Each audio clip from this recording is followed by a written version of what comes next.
Okay, let's just open up with a word of prayer, because if anything needs to be prayed about, it's marriage. Lord, I just want to submit this time to you and pray that you would speak to our hearts. Help us to take what you want us to take and to leave what you want us to leave. We pray for each of the marriages that are represented by these men, these husbands and fathers and sons, and we pray for the marriage represented by the churches that these pastors are leading. We pray in Christ's name. Amen.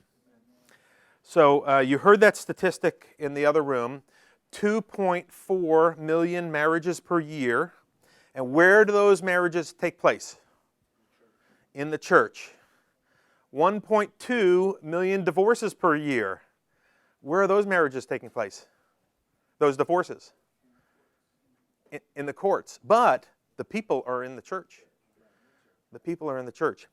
Churches have unique opportunity to help couples. You heard that creation began with a marriage, and creation will end with the marriage supper of the Lamb. Jesus described marriage as, or Paul did, the relationship to the church. Same relationship of Christ to the church is like a marriage. Marriage is extremely important. So while we have this great opportunity to affect marriages in our churches, why is that not statistically happening? I mean, obviously it is happening, but why is it statistically not happening? There's some ineffectivenesses or breakdowns in what the church can and should be doing. Did anybody see the results of the Barner study? It just came out last week, really, and there were a couple of notable exceptions to those numbers, and not people that described themselves as being members of evangelical churches, but people that had certain characteristics that are representative of evangelical Christians had a significantly lower divorce rate. So is the church affecting marriages and divorce? Yes, the church is affecting marriages and divorce. Is it affecting it enough? No, it's not affecting it enough. The other group of Christians that had lower divorce rates were Roman Catholics. And a couple different reasons for that, but one of them is commitment, real powerful commitment.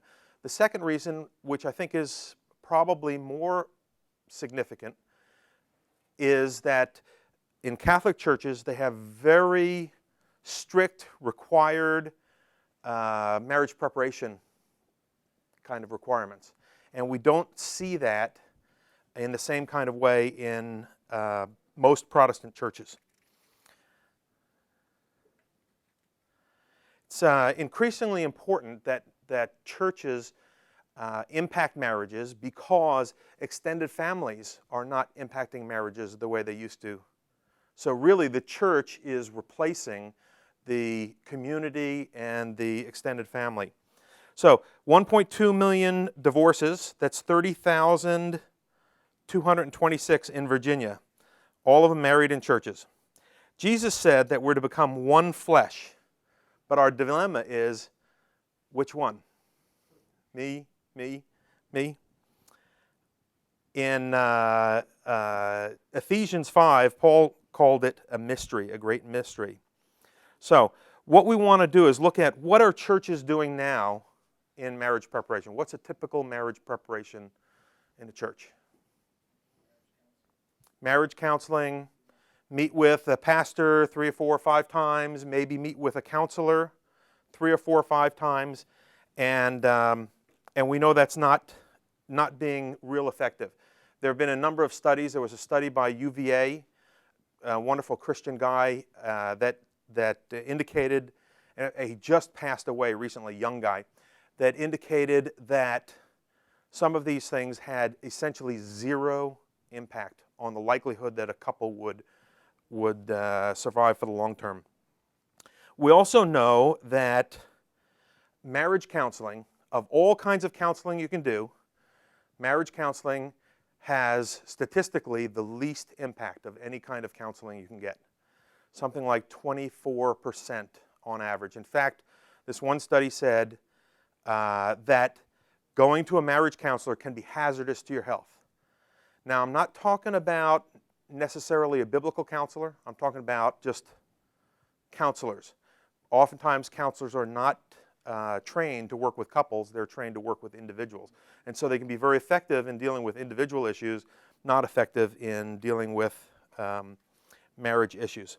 So I don't want you to get me wrong. I'm not anti-counseling, but what I am is in favor of what really works, what has an impact.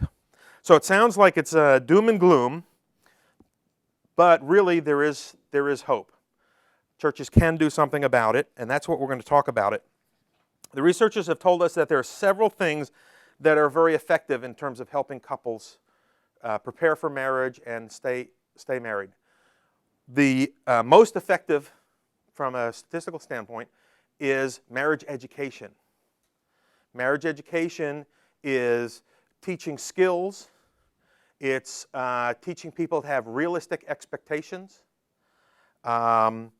and giving them, changing the way they actually do things, the way they relate to each other, the way they communicate, the way they problem solve, the way they even pray together. Somebody mentioned a statistic in there that couples that pray together are much more likely to stay together. Anybody heard that statistic? Much, much more likely. Yes. How many couples pray together?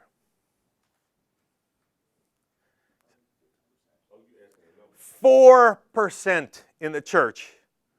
Now, I'm not talking about 4% of couples general. 4% of couples in the church. I'm talking about more than just praying for a meal or something like that. 4% of couples in our churches are praying together. Now, some churches probably a lot more emphasis on prayer.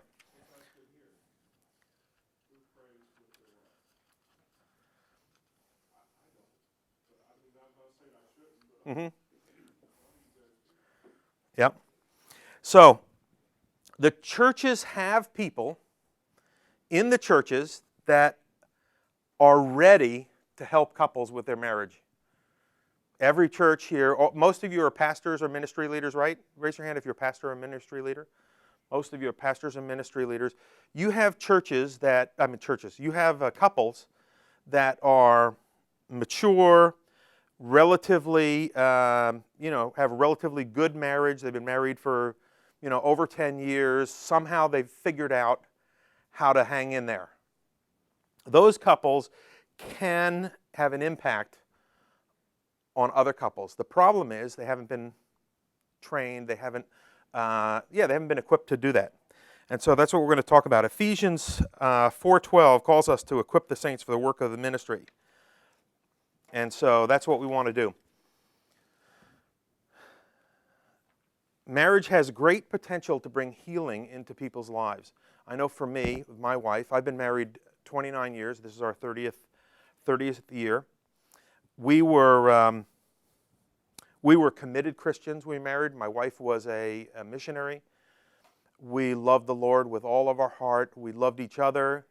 We were committed till death do us part. I mean, this is it for us. And we got married. It's like somebody flipped the switch. And we started fighting and, not getting along with each other and all kinds of problems. Our first 3 months of marriage were just scary. And I wondered, boy, what would you do if you didn't have the Lord? It's a challenge. Marriage is tough.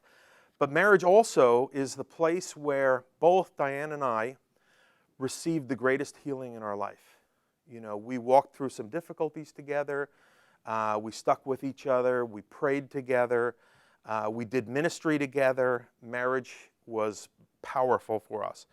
And it was through what the Lord did in our marriage that He released us to work with others, to equip others. So that's great potential for healing. On the other side, marriage also has great potential for pain. Everybody knows somebody that has been in a bad marriage. People have been divorced. I mean, it's just one of the most painful things that can happen to us. we feel like a failure, all kinds of challenges. The Ephesians 5 talks about the mystery of marriage compared to the relationship of Christ to the church. Throughout biblical history, in spite of great dysfunction, redemption has been worked through families.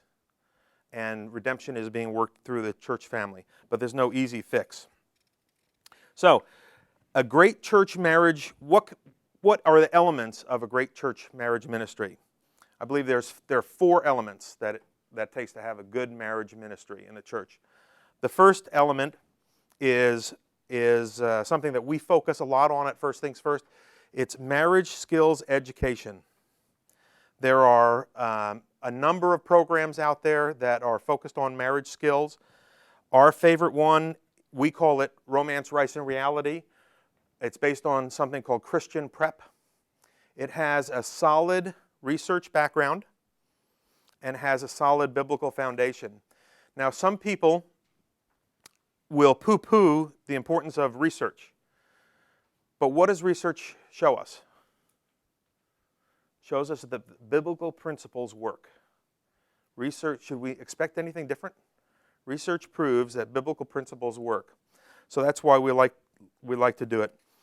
Research has also showed us that this program that we like, called PrEP, it was developed out of the University of Denver by a team of researchers. One of the researchers was a Presbyterian who had roots in Fuller Seminary, solid biblical Christian. The others were not. The Christian Scott Stanley, he said we shouldn't be afraid of these things because of what they prove.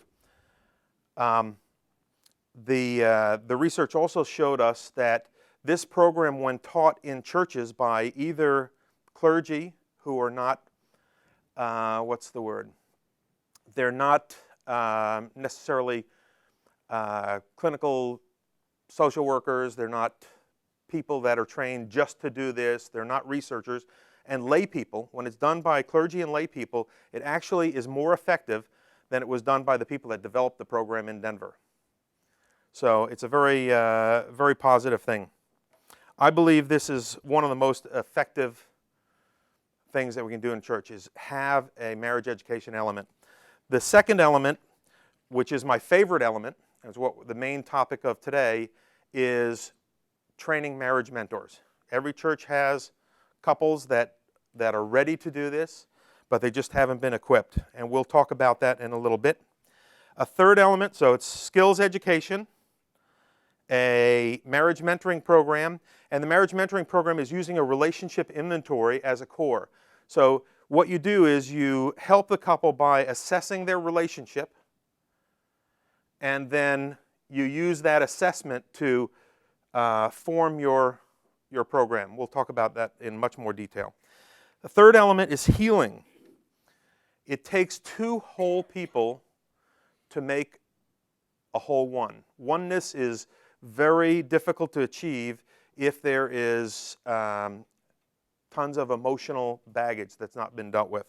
And so there are lots of ways to get healing. One of the ways is through counseling. There are a number of ministries in churches. Any of the churches here have like a healing ministry in your church? No, none. Okay. Some examples are prayer counseling, Elijah House, Christian Counseling and Training Center. There's a representative in there. Cleansing Stream, and Ancient Paths. These are ministries that you can have in a church. So something relating to healing. Could be pastoral counseling, but something relating to individual healing. The fourth element is God. You can't have an effective ministry, an effective marriage ministry in a church without a God element. So there needs to be some kind of a spiritual component. We talked about the power of prayer. Unfortunately, very few couples are doing.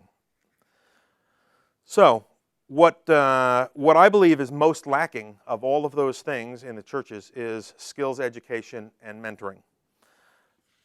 All of the above can have an impact. So if there's only one thing you could do in your church, what I would recommend is training marriage mentors.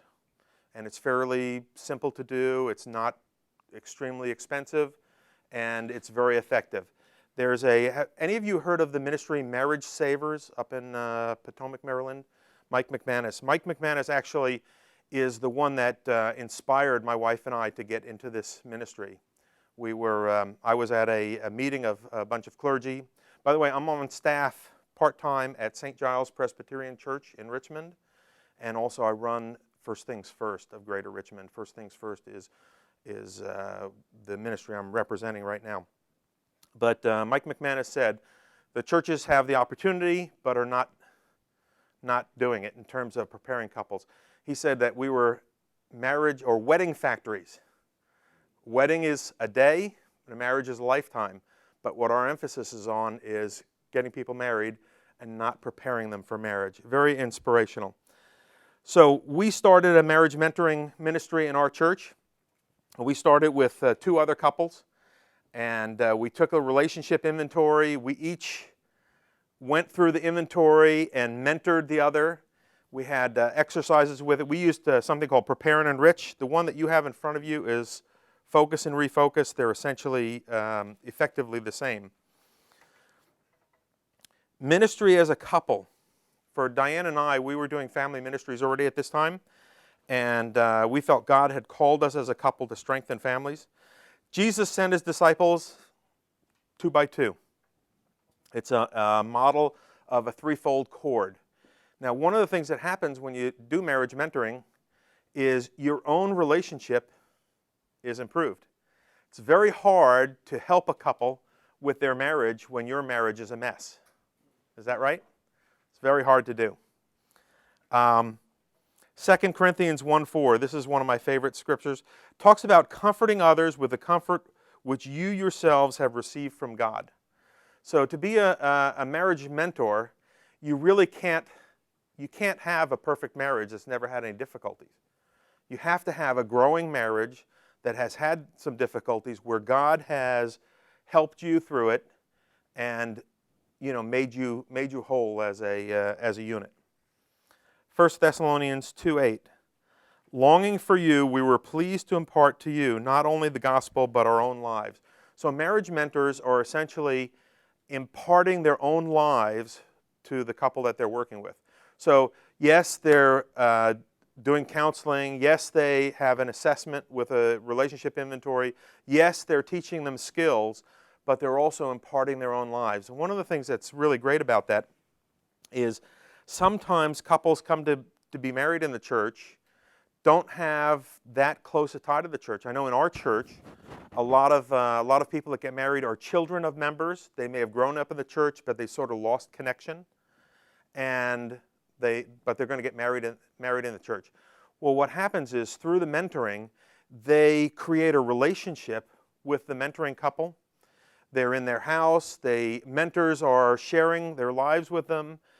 They're sharing meals with them. There's fellowship. The mentors are sharing their weaknesses with them. The mentors are helping them along the way. And over time, they develop a very close relationship with the mentor couple. And that creates a connection to the church. One pastor, Tom Simmons, at a large Episcopal church in Richmond, All Saints Episcopal Church, he was an associate rector. He called his Marriage Mentors program his most effective evangelism program. We were invited to teach a Sunday school class in their church, and Tom was actually already gone, had transferred to another church, and the new rector pointed to Diane and I, see that couple over there with the baby? That couple came through the marriage mentoring ministry. See that couple over there? That couple came through the marriage mentoring. So in churches, especially where people don't have a close connection to the church already, it creates that connection. Some examples of mentors in the Bible are Eli and Samuel, Moses and Joshua, Barnabas and Paul and Timothy. So what a mentor does is, a mentor is one whose hindsight becomes our foresight.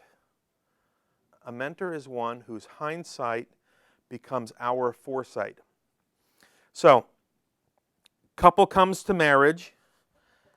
How many couples coming to you for pastoral counseling, pre-marriage couples, think that they're the ones that are going to get divorced?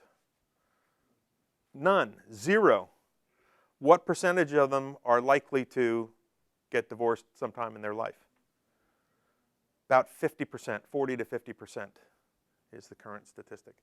So, every couple is in love. They think they've got it all together. They're not going to be the ones that are going to have problems, but a lot of them are. So there are two things that the researchers said we can do to help them premaritally. One is teach them skills, which we're talking about. The second is to help them have realistic expectations. A couple that's been through problems can help them have realistic expectations. So that's a second thing that the mentors do besides teaching skills. So mentors do the following. They model. How do they model? They will show through their communication patterns. They'll show through their dating. They'll show through their prayer together. Part of the mentoring is praying together. All kinds of things. They'll share a problem that they had, a disagreement. Every couple has disagreements. Some have disagreements that they'll never solve. That's pretty normal. It's really pretty normal that you're going to have some different disagreements. But you also have disagreements that you have solved. So the mentor will share some of those kinds of things. The mentors will encourage. There's a couple that we've been working with. A little bit of a crisis in their marriage, been married only a short time. They came to us almost without hope. And what did we do? We taught them a few skills, we prayed with them, we met with them a number of times, but we helped them to find hope in their marriage again. We helped them to find hope in what God could do in restoring them. And helping a couple find hope is a huge thing. So we encouraged them, and I believe they're going to make it. When they came to us, I don't think they believed they could make it. But I believe they're going to make it now. And the third thing is teach. So model, encourage, and teach. How many of you have heard of Les and Leslie Parrott? Anybody have heard of Les and Leslie Parrott? Wonderful Christian couples. They're therapists and they're teachers. He has something he calls a mentoring triad. So there are three kinds of couples that you might be working with. One of them is preparing, and we talk a lot about preparing in our church. We do more preparing. Probably 2/3 or more of the couples that come for mentoring are preparing. By the way, we trained about 11 or 12 couples in mentoring, and we have probably 8 active mentor couples. We ask our couples to work with no more than 2 couples a year. So they might meet with them 5 or 6 or 7 times over a period of 2 to 3 months, and then sometime down the road they'll do some follow-up as well. So preparing is one, and that's what we do the most. The second is maximizing. So these are couples that just need a little bit of enrichment. They're couples like you and I. Just along the way, they need something to boost them up. There's and I can't remember who it was. It might have been Gary Smalley. Said that he goes to some kind of a marriage enrichment event, a retreat, marriage counseling, something every year or 2. So even really good marriages need to be enriched. And the last is repairing. So the triad is preparing, maximizing, and repairing. So repairing is couples that are in some sort of crisis. Lots of couples come in crisis. All couples have crisis. Who has not had a crisis in their marriage? All couples will experience a crisis. The question is, what happens? Do they have the commitment to get them through from the beginning to the end? And it's our commitment that gets us through. And the mentors can help them have that commitment and help them have the hope that they need. Help them work through the issue, whatever the big issue is. So how do you start a marriage mentoring program? There are a number of steps, and I will give you this. This handout is how to start a mentoring program. The first is catching the vision, and hopefully that's what we're doing now and articulating it. It's important that we have a passion for families. What can families do? You know, men's ministry is great, women's ministry is great, children's ministry is great. All churches have those things. Family ministry, some have family ministry, some don't. Got to catch the vision. Second is finding a champion and a leader. Can the pastor lead everything in the church? No, the pastor cannot lead everything in the church. The churches that have the best marriage mentoring programs that I know have lay leaders that do it. Usually it's a team. In our church there are two couples, another couple along with us. We do it together. So finding a champion and a leader. The third step is recruiting mentor couples. Now, again, it's important that we see mentor couples as not couples that have a perfect marriage. In fact, it's the biggest disqualifier of mentor couples. If couples think they have a perfect marriage, they really will not be effective mentors. Here are some red flags to look for in selecting mentors if you decide to do this. Any kind of addiction. If a couple has any kind of addiction, they would not be good mentors. Emotions that are out of control. People that have angry outbursts, those kinds of things. Recent setbacks. What kind of recent setbacks? So a couple might be a great mentor couple, but right now they're facing some sort of crisis, like a financial crisis recently, or something to do with their kids. All of us have those kinds of things at some time in our life. If they're unstable or high conflict. Now, if they had high conflict at some time in their relationship, like my wife and I had high conflict in our relationship early on, they actually make the best mentors if they've learned how to deal with conflict in healthier ways. If they're in deep debt, they would not be good mentors. If they're not a team, if they don't appreciate their differences. Now, Diane and I make a great team. We are so different. You take personalities, you do a personality inventory, Diane and I, we're on opposite ends of like Myers-Briggs, completely opposite. But we have come to appreciate the differences that we have. There are gifts that Diane has that I don't have a clue in. There are gifts that I have that she misses.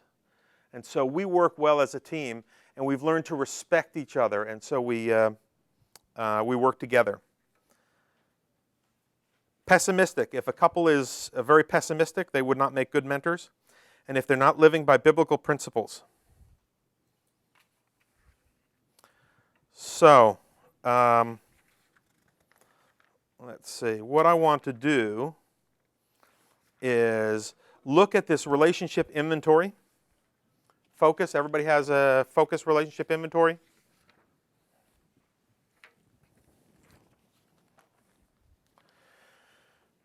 What you see here on the top right is data about the person. Tells you a little bit about them, the age, their education, how much money they make, their religion, whether they attend church, how often they attend church, their marital status, their race, how long they've been courting, is one pregnant or not, and do they have children. Now, in this couple, the woman is not pregnant, but they have children. So they are probably a second marriage. Yes, they're in the back. We out of them? Yes, I have two more here. Mm-hmm.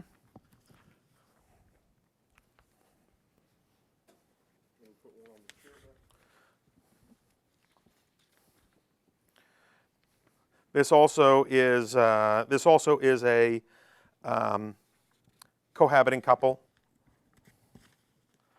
They are living together before they're married. Okay, the next thing underneath where the little bar graph is are areas that are really important in relationship. The researchers have said these are some of the most important characteristics, and they ask about 8 or 10 questions on each of these subjects. So lifestyle expectations, this is what they expect out of life. This is how they want to live together. Friends and interests, do they have common interests? What do the friends think about their relationship? Those kinds of questions. Personality match, do they like each other? I remember having a couple come to us for marriage mentoring, and the couple didn't like each other. They didn't like each other, but they were getting married. It's interesting. They were a cohabiting couple.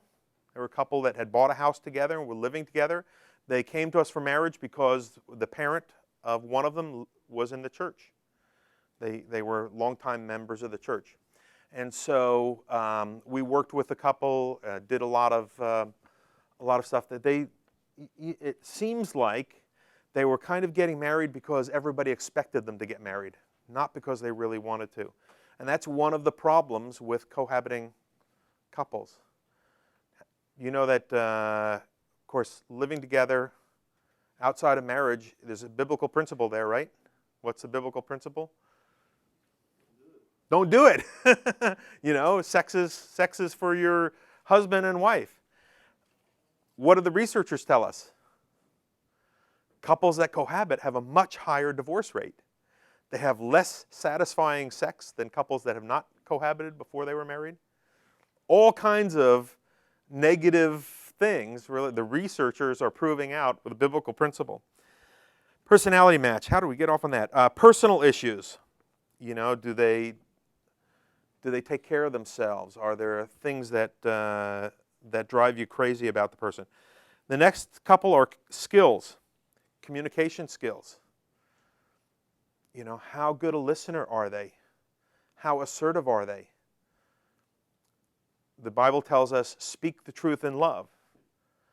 The researchers tell us that couples that are more assertive, where both of them are assertive, they are more satisfied. They tend to have more stable, more happy marriages. How well do they listen? James 1:19. Be slow to speak, quick to listen, right? Couples that are good listeners, they have more satisfying marriages. Problem solving. Do they effectively use prayer in problem solving? Spirituality and values. Do they share a common faith? And do they do spiritual things together? Do they go to church together? Do they do outreach together? Those kinds of things. Those are strong bonders. Parenting issues. Do they agree on how they're going to parent their children? One of the things that I think was the strongest strength of my relationship with my wife is that we had common parenting values. We never disagreed about parenting. We never disagreed about consequences for misbehavior, those kinds of things all along, until our kids became teenagers. And they started doing things different than we would want them to do. And this is where our backgrounds, what we grew up with, came into factor. It started having pressure in our relationship and in our family because the kids were doing things that we would have wished they were doing different things. Diane came from a family that was very structured, very close. My family was very unstructured and not close. She was a Christian. She grew up in a Christian home. I grew up in a non-Christian home. What did I want to do when the kids started making different kinds of choices? I wanted to give them more rope. Let them have their natural consequences. What did she want to do? Reel them in. So we began to have conflict about parenting. Extended family issues. Sexuality issues. Do they have common expectations in terms of their sex lives? Do they think sex is a sinful, dirty thing, or is sex something that God gave us for pleasure and intimacy?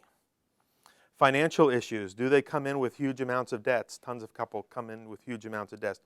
Readiness issues. Are they ready to be married? Are they mature enough? Covenant issues. Do they understand marriage as a covenant? Do they understand what that means? We need to teach them that. Interfaith issues. If they share a common faith, they're going to do better in general. Now, not all couples are interfaith. There is a section in this inventory for interfaith couples. If they're not an interfaith couple, then they don't answer those questions. So we know they are because there's a bar there. There would be no bar if they were not. Remarriage couple, this is not a remarriage situation because they didn't answer that. And this is percent of agreement, by the way. Cohabiting couples, they are a cohabiting couple. One of the things that we give to the couples is what we call optional premarital covenant. And that is a presentation of the benefits of having a covenantal kind of relationship, the benefits of not living together, the benefits of not having sex before your marriage, and we ask them if they'd like to sign it. And it's an exercise that comes with the Marriage Savers program.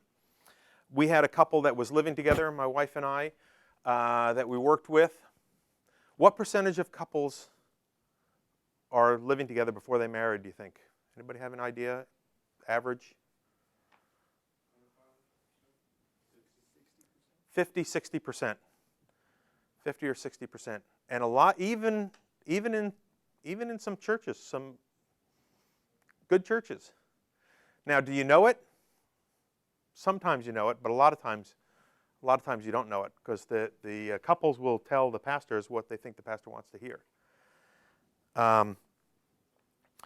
Key problem indicators and family of origin and dual career are categories. Now, if you open it up on the inside, what you'll see, let's open it up to the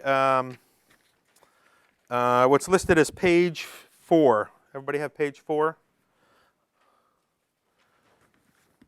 And on the top of that page is the communication category. And what you see here is the question number, how the male answered, how the female answered, the preferred answer, areas for discussion, and areas of agreement. And it's fairly simple. Here's the statement, and they either agree or disagree with this statement, or they're undecided. So in the areas for discussion column, you'll see question number 40, my partner is a good listener. He agreed that she was a good listener, but she disagreed. That's why it's in the area for discussion. The next question is 8. Sometimes my partner feels that I do not listen to him or her. They both disagreed with that, and the preferred answer is disagree. So that's an area of agreement. See the next one down? I feel I can express myself clearly to my partner. He agreed, she disagreed, and the preferred answer is agree. You notice there's a little asterisk there.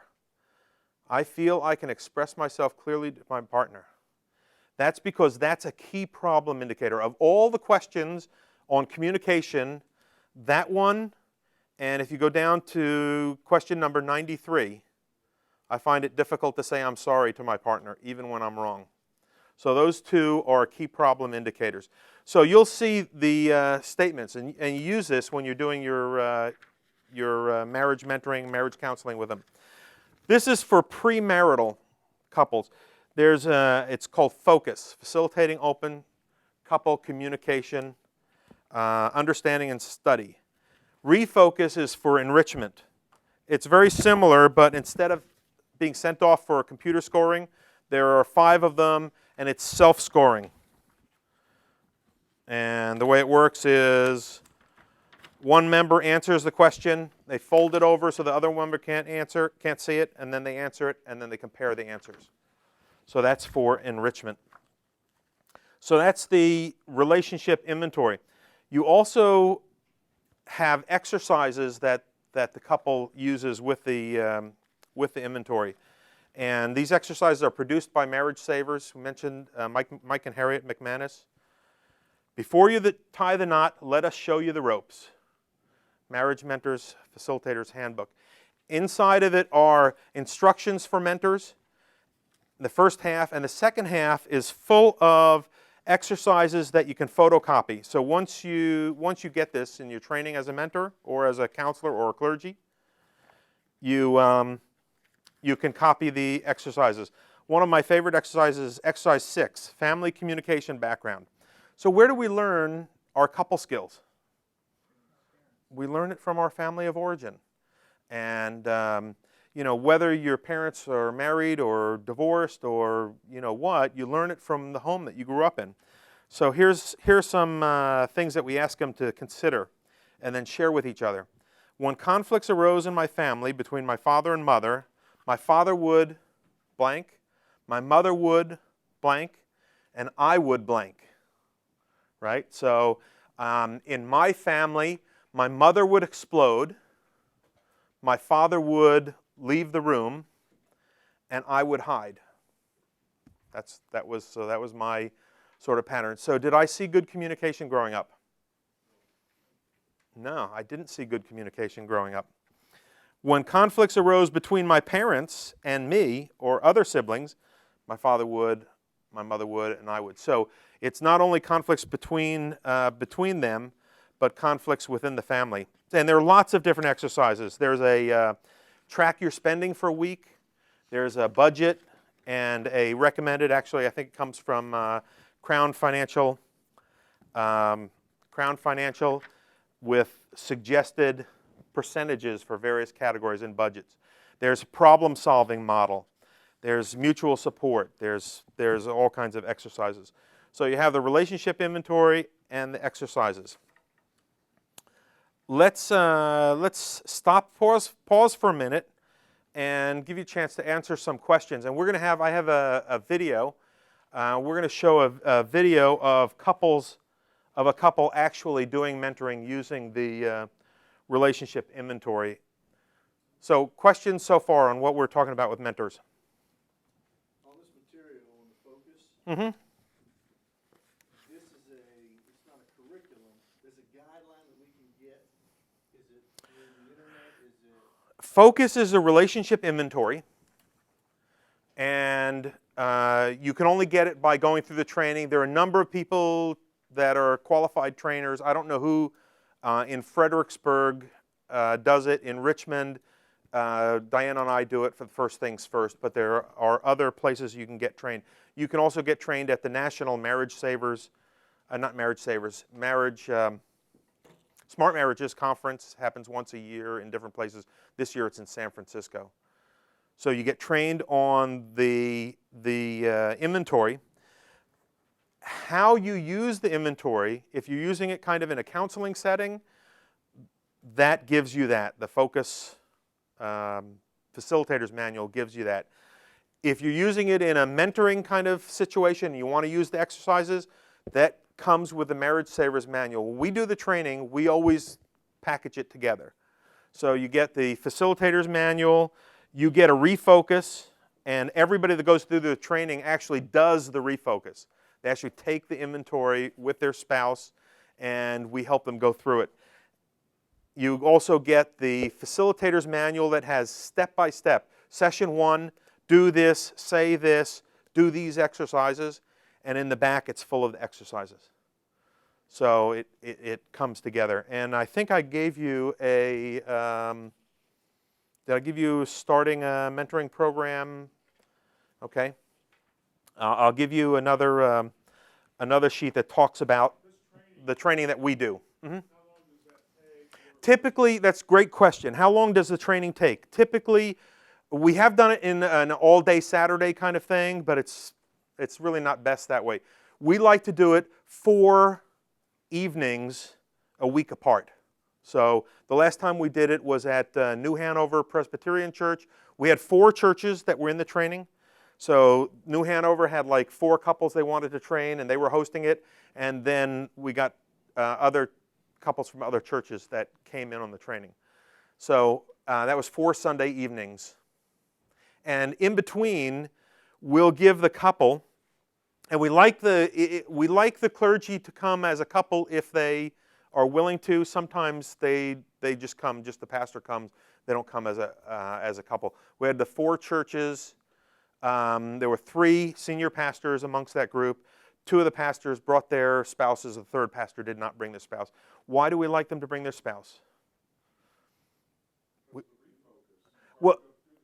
Well, we want them to experience it a little bit themselves. You know, if you take the inventory yourself, you will become a believer because it highlights the things that are issues in your marriage, and it also highlights the thing that are strong in your marriage. You know, every couple has some strengths. Every couple has some growth areas. Well, you said the couples all go through the refocus, right? Yes. So how could you go through it if you don't have a partner there?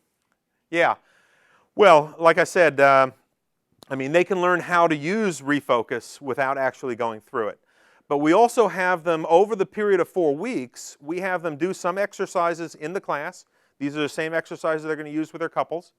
We have them take some of the exercises and do it home. Like one of the exercises is writing a love letter to your spouse and reading it to them. You know, so we don't want them to do it in the class, so they do that at home. Download them from the computer, right? Doesn't that come with the Logos software? I have a question as to how this sounds great. How can I, being here, find training, go to the training, so that I can implement this form of either counseling or mentoring other couples in our church? How can you find the training? Like I said, there are a couple of ways you can do it. If you want to do the whole thing together, the marriage savers, exercises, and all that, there are 3 places in Virginia that I know that do that. One is in Lynchburg. There's a trainer in Lynchburg that does that. And these are going to be, the trainings will be done a little bit different. You know, everybody's got sort of different style, but basically the same. The other is First Things First in Richmond, firstThingsRichmond.org. And we do this once or twice a year. So we just did one in January and February. We'll probably try to schedule one in the fall sometime. Basically, the way we schedule it is the church says, I got 6 or 7 couples I want to train as mentors. We'll come and do it with them, and we'll advertise it to others, and we'll get some others. So we have a group of 12, 15 couples to do it. So, and the third way is Marriage Savers. So you have the Marriage Alliance of Central Virginia and Richmond, First Things First, not in Richmond, in Lynchburg, First Things First in Richmond, and Marriage Savers up in Potomac, Maryland. So everybody does it different. The materials cost is the bulk of what we charge. We charge $150 for each mentor couple. And that includes all the materials, and there are a couple of other things that they get as well as the exercises that they do and the training. I'm not sure what the other two charge. So you said $150 a couple. $150 a couple is what we charge, and it's a tremendous value because, like I said, the materials are the bulk of the cost. So in order to use the materials, it's necessary to go through training somewhere, one of these 3. You have to go through the training in order to get those materials. Neither Marriage Savers nor Focus will just sell the materials. You have to go through the training somewhere. You could get trained on Focus without getting trained on the Marriage Savers thing with it, but it's so much more effective together than just Focus. Because Focus is just an assessment. So if you have the counseling skills and you have the exercises already in your repertoire, which some of you probably do, then you could do just the Focus. But it's not just learning how to do it, it's training and equipping lay couples in your congregation. That's where the most power is. Say my wife and I come to a training in Richmond, Mm-hmm. and we're trained. Then I can go back and counsel couples and use this material. Yes. 2 questions. First question is, if from that point I want to, or have some couples in our church that want to begin to become mentors and use the same system. Second question is, what's the cost to the participants? Good question. So the 2 questions are, if a pastor gets trained, comes to Richmond saying gets trained, how does he get it started in the church, he or she? And the second question is, how much does it cost the participants? It costs we don't charge our participants in our church anything, but we do ask them to pay for the cost of the scoring. So with the Focus inventory, premarital inventory, it's $15 if you do it online, because there's an online option, and it's $20 if you do it on paper and then send it in for scoring. We prefer do it on paper and send it in for scoring, because that first session, you're meeting with them, you're getting to know them, they're getting to know you, and at the end of the session, they do the inventory. If you do it online, a lot of times, there's no getting to know each other, and that getting to know each other is a big part. So it's $15 for online for the couple, $20 for doing it on paper and sending it off. Prepare and Enrich is very similar. We also train pastors and counselors on Prepare and Enrich. How many of you are Prepare and Enrich qualified? None. That really surprises me. It's probably the most common clergy relationship inventory tool for couples. Very good. We use Prepare and Enrich at our church. Very similar. So what was the question? Oh, to train others, I believe the requirement, it used to be that once you had somebody that was leading this in your congregation, you could train in-house. I believe that they're requiring now that you go to somebody that's a like certified trainer like we are. But you could contact Focus and ask them that question. So there's an official mentor thing that's separate from... Mentoring is one way of using Focus. Counselors can use Focus, and clergy can use Focus without mentoring, and that's just as an assessment that you use in your counseling. That's one way to do it. Using it with the exercises and the mentoring model as together, that's what I recommend. That's what I think is the most effective.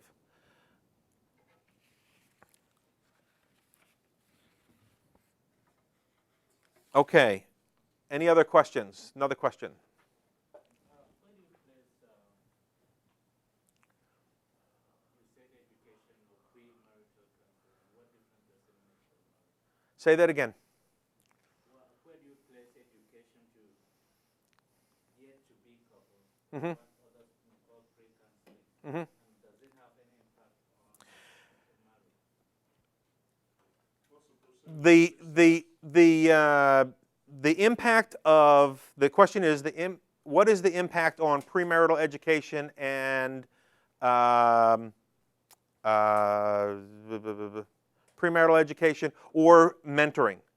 The impact of premarital education as compared with traditional marriage counseling. Traditional marriage counseling, clergy meets with a couple 3-4 times, goes through some biblical principles with them, does not have a relationship inventory, does not address in a detailed way relationship skills. According to the researchers, in terms of numbers of divorces, same divorce rate. Same divorce rate, yes. Essentially no effect, just alone, if that's all you do. Now that doesn't mean that, don't misunderstand me. What I'm not saying is that pastors can't do a good job with premarital preparation. I'm not saying that. I'm just saying this, on the average, it has almost no impact. I don't know the exact percentage. I think it's like a 30-something% increase in the likelihood that they will not divorce of some kind of pre-marriage education, skills-oriented pre-marriage education, so it's marriage education skills, or marriage education skills using a relationship inventory like Prepare and Enrich. There was a study it was a national study of people that used Prepare and Enrich, and it had a significant increase. Also, the relationship skills education, like the prep class or the Christian prep class, is what we promote. That also has over a 30% increase in likelihood of success. We do both at our church, and we have worked with 130-some couples over about 8 years. And there's one divorce that I'm aware of. I think there's another one, but we've never been able to confirm it. So, you know, that's pretty significant. Mike McManus had a study that was done by University of Utah of communities that use this. They do a community marriage policy, and they reported a significant decrease in divorce rate. And on average, you would say about 30%. You're increasing the chances of them working it out about 30% if they go through the education. And that is the education, not necessarily with mentors. Nobody has done a really good study of doing it with mentors, a full package kind of thing with mentors. I believe, from the anecdotal evidence that I'm aware of, that it's much better. That would be good information. Yeah, but the problem is nobody has done a really good study. If you guys track that would be good to know. Well, you can track it in individual congregations, but nobody has done a big, 130 couples is not enough. I mean, anecdotally, we can say, hey, this really works. And it totally makes sense that it works, but nobody has done a really good study. Part of the problem is who's going to fund it? Who's going to fund the study? So you have, some of these programs like PrEP, for example. That's a huge national program. They've been doing it for 25 years. There's a lot of people. The federal government is looking at things that work, but they're not looking at church stuff. So that's a challenge. The church stuff is hard to get good research. Yes. I had two questions. One, of the three areas that you were saying that you could really get the training, the merit savings, the American line, you said that the options are that it would be all day on Saturday or 4 weekly sessions. Is that right? Yeah, 4 about 2-hour sessions, 1 a week that's the format we like to do.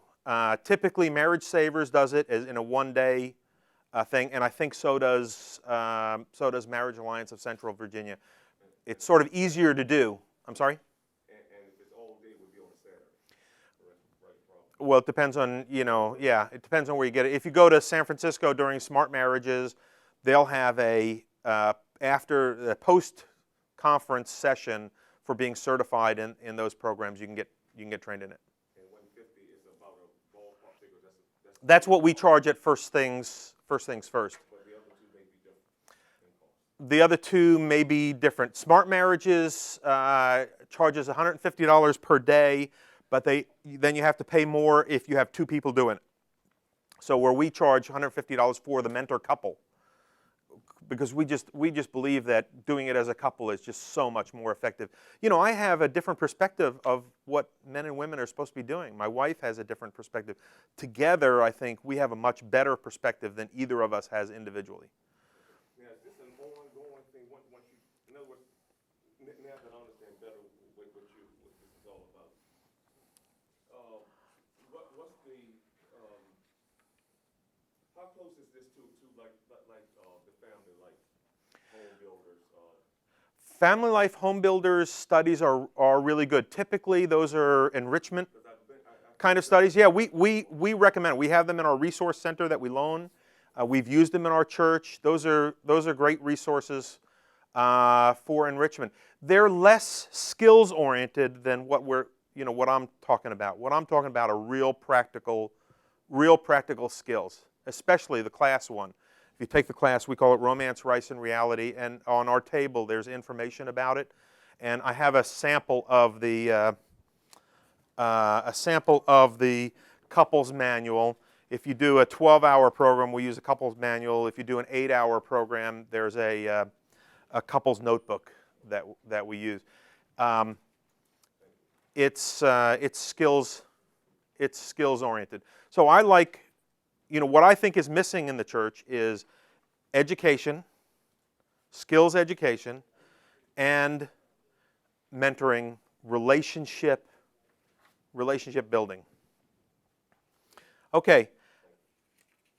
I think you have this why marriage mentors are a key element to effective marriage ministry. Does everybody have one of those?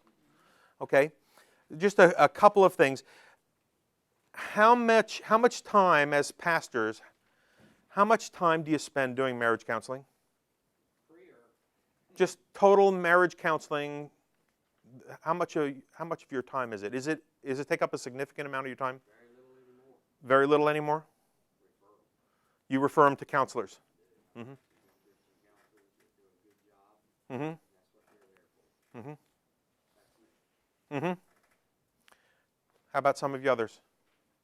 Depends on the couple and, the age of the couple and, a lot of those types of stuff, how much they need and all that. Yeah, it can be a significant. It can be a significant drain on your time. One of the things that so let's say you're a pastor. You're doing premarital counseling. How many hours will you work with a couple? 16 hours. That's a lot of time. That's a huge amount of time. What we do in our church, and the point is that this can be a labor-saving strategy for pastors. You have the mentor couples do a portion of it. They do the skills portion of it. They use the relationship inventory. They teach the skills. They do the exercises. They get the deeper relationship. What the pastor does in our church is they talk about what's the biblical basis of a Christian marriage. Why do you want to get married in a church? So, and they do that in usually 2 sessions. So instead of meeting with them 8, The pastor assigns other people to do the preliminary work. The pastor just polishes it up. the pastor assigns other people to do it. How many of you know Larry Crabb? Larry Crabb is probably the nation's foremost Christian counselor. About 2.5, 3 years ago, something like that, Larry Crabb was in front of a group of pastors, and he basically repented, said that he was sorry that he had been advocating all of his career that we send people with marriage problems and other problems to professional counselors outside of the church, because he said the church is losing the skills to care for the soul. So that's, what he was saying was, we need to bring this back into the elders in the body of Christ. The body of Christ needs to be trained to work with people. And I believe it's a great model for why mentoring is important. So, yes? So I guess the answer to that question would be based upon the biblical maturity of the congregation. Would be how much time the pastor actually spends with a particular couple in marriage counseling. I think it's more based on what the pastor wants to do, what he feels is important in terms of the marriage counseling. I know some pastors that they'll meet with them depending on what their image of how much time does this particular couple need. A lot of pastors will meet with them 5 or 6 hours. That's not really enough. But is that like in the beginning or in the end? I'm talking about the premarital preparation. Right, because in the beginning, while you're training your staff, you might spend more time. But as the time proceeds and they become more and more adept at taking care of the issues that go on, then I would assume the pastor would spend less time. Yeah, you're saying is if the staff has more capability, they could do it. Pastors would spend less time. When I was a paralegal, right, and I worked with attorneys, there was a certain amount of time in which attorneys train their staff to deal with the minute issues, the minute legal issues, which gave them more time to spend on casework. But until we had a mature staff, they had to spend more time. Yeah, when you had the mature staff, they didn't have to spend as much time. Right. And, I'm a believer that lay people can do the bulk of this. It doesn't have to be church staff. Lay people can do the bulk of your marriage ministry. And I think it's, from our experience, it's very, very effective. Is it my understanding, do you think, is it advisable, or are you saying that it's better to have this premarital education before weddings? Oh, absolutely. Is it advisable to wait with that? Okay. Marriage skills education can be done at any time, any phase in a marriage. But if it's done in pre-marriage, you're going to prevent more in the end. It's a lot easier. An ounce of prevention is worth a pound of cure. So is the marriage education done? But marriage education really needs to be done throughout the life cycle of marriages and relationships. So what's the life cycle of marriages and relationships? Adolescence. Adolescents need relationship skills. They need to be told more than don't have sex. They need to be told don't have sex outside of marriage, but they need to be told more than that, because a lot of them are not coming from homes where they have healthy relationships. There are great programs available. Yes? Yeah, bringing that up, one of the neatest things that I heard was a man that took his daughter that was approaching the years of dating, and he's dated his daughter to show her what a godly man should treat her like. Great. The father dated the daughter to show her what a godly man, how she should be treated, to have high expectations. Great idea. So let me go through some of these other stages. Single adults. We do a program called How to Avoid Marrying a Jerk or Jerkette. Great program for single adults. You know, everybody thinks they know how to pick a partner. The problem is that people fall in love, their brain goes, it goes to off. So some kind of single adults program. Boundaries in Dating is another great program. You can buy that, very inexpensive. Pre-marriage, I'm a believer, pre-marriage, relationship inventory, mentors, and some sort of skill element. Now, a skill element could also include reading some books. There are some great books about marriage. Newlywed, I like the prep class. Sacred Sex by Tim Gardner is great. Intended for Pleasure by Ed Wheat. Great books. Enrichment, prep program, there's 10 great dates, the marriage course. How many of you ever used the marriage course by Alpha? It's a great program. The family life small group books are great. Step families, people in blended families have huge challenges, and if you give them some skills and some expectations, we have a step family support group in our church, which is very, very effective. You need to do special things. When we do the mentoring, we have couples that are in second marriages that do the mentoring with all second marriages in our church. So you have that. Crisis, Ron Deal, if you're not familiar with Smart Step Families by Ron Deal, he's coming to Richmond in February of '09. We have a coalition that's going to bring Ron Deal in for a Step Family Conference. If you keep an eye on our website, upcoming events, you'll see it. Couples in Crisis, there's a great program called Choosing Wisely Before You Divorce. A lot of couples start talking about divorce, and pretty soon that train is going really fast down that track. Choosing Wisely is a program that you can use. It's a video and workbook. You have a mature couple that acts as the coaching couple for the other couple that's going through the crisis. It slows them down. It doesn't specifically try to talk them out of divorce. It's produced by the same people that produce divorce care, but it's a great program. And then for reconciling couples that are really in bad shape, but they want to work it out, but they don't know how, there's a program called Reconciling God's Way that's very, very good. What I want to do now is show you a couple, best picture's worth 1,000 words. We've got about 10 more minutes. I want to show you, about 9 more minutes, I want to show you a couple going through the mentoring process using the focus inventory.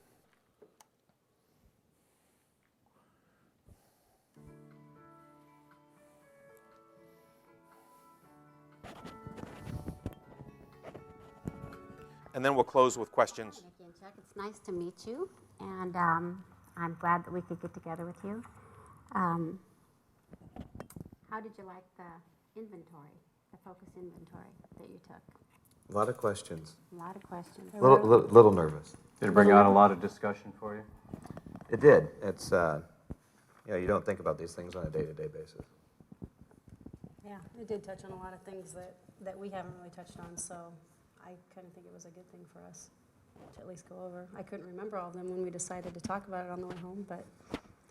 Well, we'll remind you of a few of them. The way we use the focus, of course, is when you made the statements about what one or the other thought, or what that you believe that they thought about something.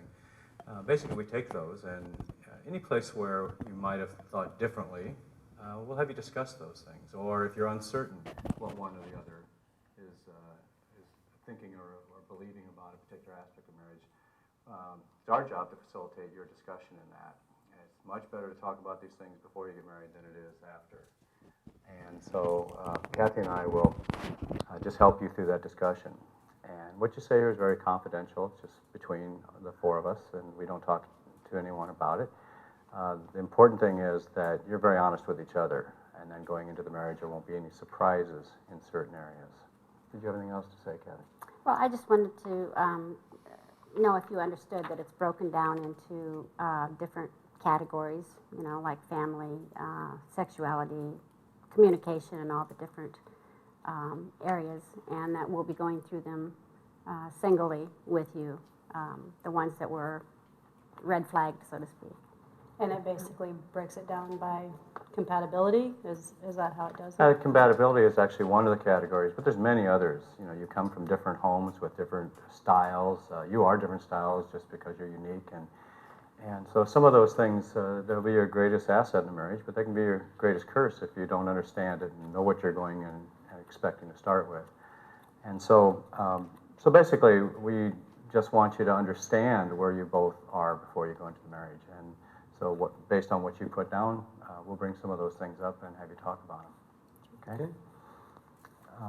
The way we like to do it, we've given you a copy of the inventory mainly because what I will do is look at some of the places where maybe there's some uncertainty or some differences, and I'll just ask you to turn to that one and read the statement, and it's the same statement that you had, of course, when you took the inventory, and then I'll tell you what each of you said about it and ask you to, you know, to explain or to clarify so the communication is straight. Okay? Okay. Let's start with this one. Number 8. What did you put down for number 8? Or what is number 8? You want me to read it? Go ahead. Sometimes my future spouse feels that I do not listen to him or her. Now, Chuck, you disagreed with that statement, but Nikki, you agreed with the statement. And so why don't you tell Chuck why you agreed with that statement? I feel like from the background that I'm in, I'm a communicator and I like to get it done right away. And Chuck is more reserved, and I feel like sometimes when we're discussing something, he shuts down and you shut down. So you think I just don't listen to you? I don't hear what you're saying, or? Sometimes I feel like you just agree so that you can get me out of the room and onto something else. That's kind of how I was brought up, and yeah, so probably I do that sometimes. Right. Yeah. So, Chuck, you know, you feel like that's just the way you are. And Nikki, is it a problem for you? I mean, that's the most important thing, is that not just that we've identified the problem, but what is it to you if Chuck, if you really feel like he doesn't listen to any depth or really understand, what's that going to do for you in a marriage? And tell Chuck about that. It's frustrating for me.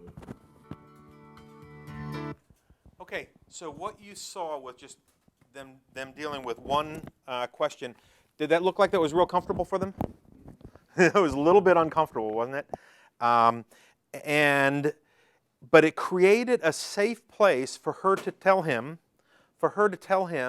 that she feels like he's not listening the way she'd like. And what did he do when she said that? He sort of a little bit defended his position. That's the way I was brought up. You know, well, how's that going to work for them in their marriage? Is it going to serve them well if they have that? No, it's not going to serve them well. So the counselors, the mentors are assessing their relationship, their communication.